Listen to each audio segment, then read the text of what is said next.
Hello everyone, welcome back to my channel Inshu's corner. आज की video है कि जिपमर एडमिशन 2022 के लिए कौन कौन से वो इम्पोर्टेंट डॉक्यूमेंट्स हैं जो आपके पास होने चाहिए। सो गाइज, मेरी जो लास्ट वीडियो थी वो JIPMER Jawaharlal institute of post graduate medical science and research के बीएससी नर्सिंग एडमिशन 2022 के रिगार्डिंग थी।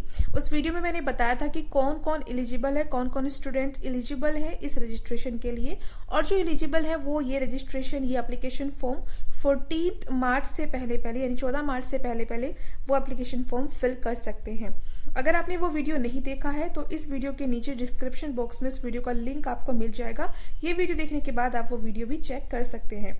तो आज की वीडियो में हम बात करेंगे जिप पर रजिस्ट्रेशन करने के बाद, यानी एप्लीकेशन फॉर्म फिल करने के बाद जब आपका एडमिशन होगा तो उस टाइम पर कौन कौन से इंपॉर्टेंट डॉक्यूमेंट्स आपके साथ होने चाहिए एडमिशन के टाइम पर। तो यहाँ पर एक लिस्ट दी गई है, वो लिस्ट हम चेक कर लेते हैं डॉक्यूमेंट्स की जो आपके पास होनी चाहिए। अगर नहीं है, कोई भी ऐसा सर्टिफिकेट है, कोई भी ऐसा डॉक्यूमेंट्स है जो आपके पास नहीं है, तो आप उसको प्रिपेयर करके रख सकते हैं। तो सबसे पहले हम देखते हैं यहाँ पर लिस्ट। तो वैलिड फोटो आईडी प्रूफ आपके पास होनी चाहिए। आपके पास आपकी आईडी प्रूफ होनी चाहिए जिस पर फोटो लगी हो। उसके बाद एडमिट कार्ड होना चाहिए नीट 2021 का। अगर आपने नीट 2021 में एग्जाम दिया है तो ही आप इसके लिए रजिस्ट्रेशन कर सकते हैं। तो जब आपका एडमिशन होगा तो उस टाइम पर आपको एडमिट कार्ड होना चाहिए नीट का, जो आपने 2021 में दिया है। इसके अलावा रिजल्ट, जो स्कोर आपका कार्ड है, जो लेटर है, वो आपके पास होना चाहिए जो एनटीए ने आपको इश्यू कराया है।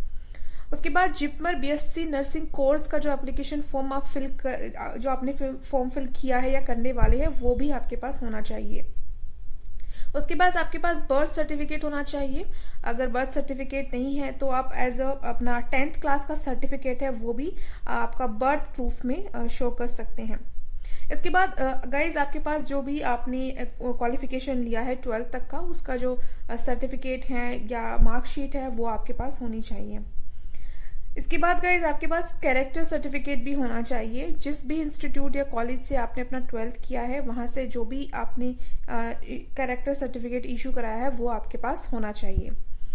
एंड गाइज, आपके पास रेजिडेंशियल सर्टिफिकेट भी होना चाहिए, कास्ट सर्टिफिकेट भी होना चाहिए। अगर आप SC ST कैटेगरी में आते हैं या आप OBC नॉन क्रीमी लेयर में आते हैं और आप कैटेगरी का बेनिफिट लेना चाहते हैं, रिजर्वेशन का बेनिफिट लेना चाहते हैं, तो आपके पास कास्ट सर्टिफिकेट होना चाहिए। EWS सर्टिफिकेट होना चाहिए। अगर आप इकोनॉमिकल वीकर सेक्शन में आते हैं तो आपके पास इनकम सर्टिफिकेट या EWS का सर्टिफिकेट जो भी है वो आपके पास होना चाहिए।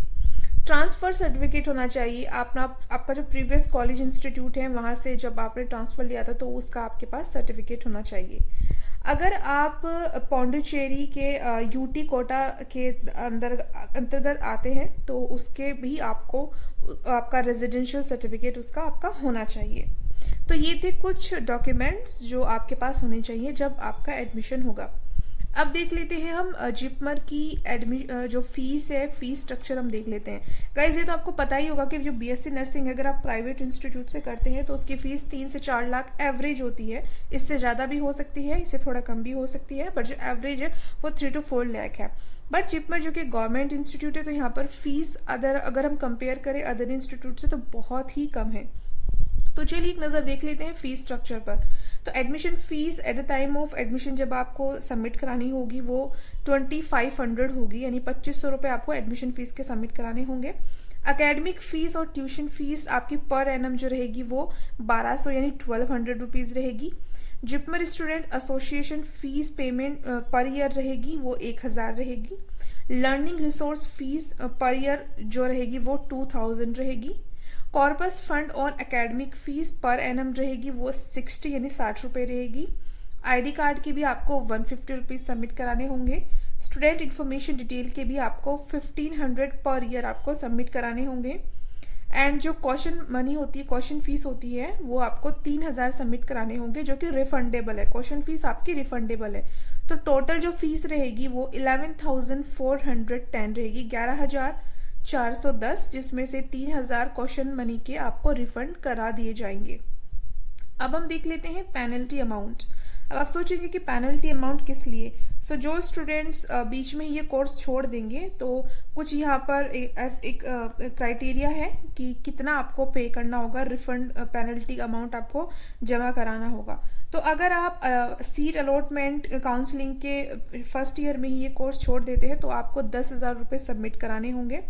अगर आप ये कोर्स फाइनल काउंसलिंग से लेकर के कोर्स के फर्स्ट ईयर तक के एंड तक ये जो कोर्स रहेगा फर्स्ट ईयर के एंड तक अगर आप ये कोर्स छोड़ते हैं तो आपको 25,000 रुपये आपको पेनल्टी अमाउंट भरनी होगी। और अगर आप ये कोर्स सेकेंड ईयर से लेकर के फाइनल ईयर तक के एंड में कभी भी इस कोर्स को छोड़ते हैं तो आपको 50,000 रुपये as a penalty amount submit करानी होगी। तो ये थी penalty amount. So guys this video was all about documents जो कि चाहिए आपको एडमिशन के टाइम, और फीस स्ट्रक्चर क्या है जिपमर का, एंड पेनल्टी अमाउंट अगर आप बीच में इस कोर्स को छोड़ देते हैं। तो आई होप ये वीडियो आपके लिए हेल्पफुल और इन्फॉर्मेटिव रही होगी। वीडियो पसंद आई हो तो लाइक जरूर करें, शेयर करें उन सभी के साथ जो बीएससी नर्सिंग 2022 में एडमिशन लेना चाहते हैं जिपमर में या रजिस्ट्रेशन करना चाहते हैं, उनके साथ आप ही शेयर कर सकते हैं। फ्यूचर में ऐसी एजुकेशनल हेल्पफुल कंटेंट वीडियोस देखने के लिए मेरे चैनल को सब्सक्राइब करना ना भूलिए और बेल आइकन के बटन को जरूर प्रेस करें ताकि आपको मेरी वीडियोस के नोटिफिकेशन मिलते रहें।